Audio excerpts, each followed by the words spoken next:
a cold fish. She also wondered if Mary was aware that the vicar, the Reverend Peter Cummings, was madly in love with her. When Mr. and Mrs. Anstey received the news that the despised captain had fallen heir to an earldom, their joy knew no bounds, and, of course, they themselves wrote to assure the new earl of a warm welcome. He replied to them, not to Mary, saying he would be returning in November and would appreciate it if they would make immediate plans for the wedding. It was a sharp lesson to young Emily in the ways of the world. All the county had accepted invitations to the wedding because Mary was to marry an earl.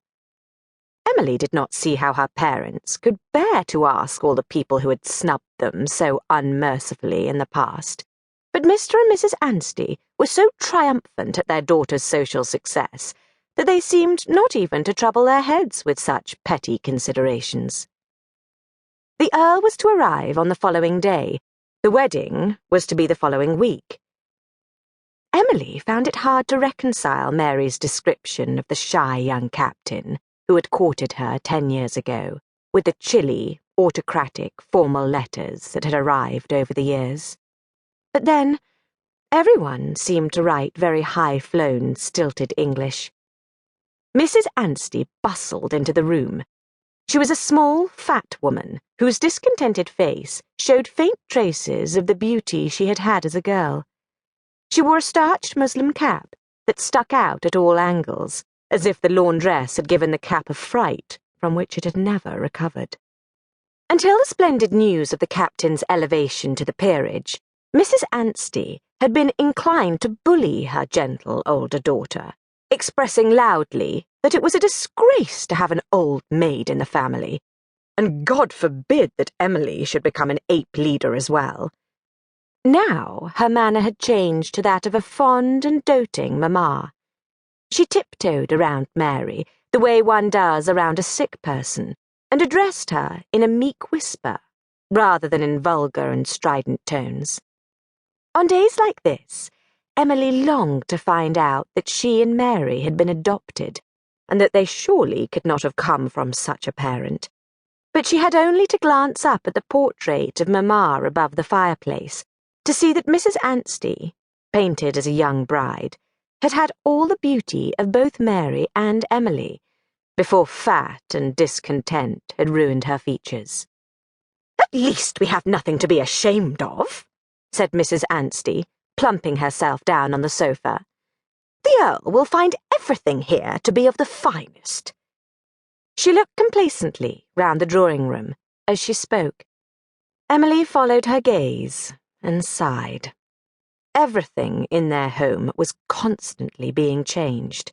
There were no comfortable old chairs, not one stick of furniture remaining from the days of her childhood.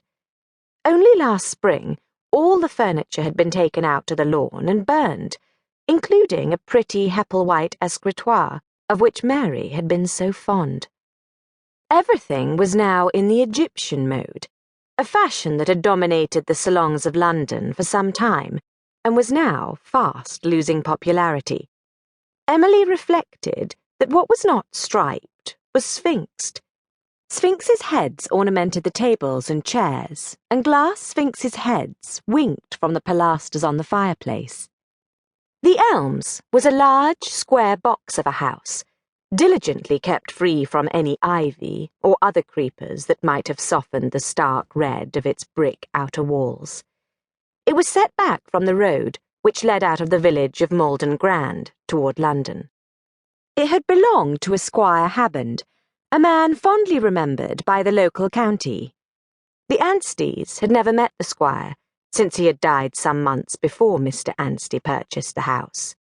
Emily sometimes imagined him as a jolly and rubicund John Bull, not knowing that during his lifetime Squire Habbond had been a rather nasty man and highly unpopular. He was only remembered fondly by the local county as a way of pointing out to the mushroom growth of Ansteys that they did not belong. Mary was to be married in the local church.